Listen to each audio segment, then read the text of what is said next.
لا تنسى الإعجاب بالفيديو والاشتراك في القناة تشجيعا لنا لنستمر في نشر المزيد إن شاء الله.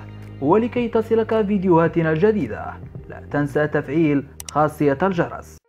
يخطط مسؤولو الوداد الرياضي لكرة القدم تعزيز صفوف الفريق الأحمر خلال الميركاتو الصيفي المقبل بالتعاقد مع بعض اللاعبين المتألقين في الدوري المغربي الاحترافي، ما سيمكن ممثل الكرة المغربية بمسابقة دوري الأبطال الإفريقية من تقوية صفوفه بغية المنافسة على نيل ألقاب الموسم المقبل. وتسعى إدارة الوداد إلى التعاقد مع نجم أولمبيك أسفي لكرة القدم خلال مرحلة الانتقالات الصيفية المقبلة، وهنا الحديث عن اللاعب محمد المرابط البالغ من العمر 20 سنة. وحسب مصدر موثوق فاللاعب المرابط تلقى اتصالا من أحد مسؤولي الوداد الرياضي واستفسره عن رغبته في الانتقال إلى الفريق، فأبدى استعداده لخوض التجربة الجديدة.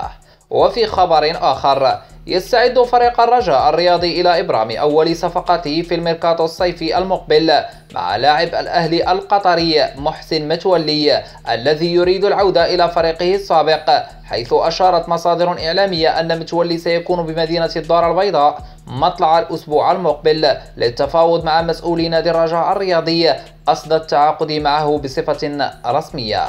متابعي قناة بدر نيوز، هل اللاعب محمد المرابط سيقدم الإضافة لفريق الوداد الرياضي إن تم بالفعل التعاقد معه؟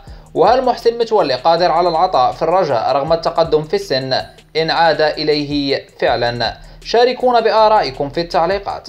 شكرا على حسن الإنصات والمشاهدة.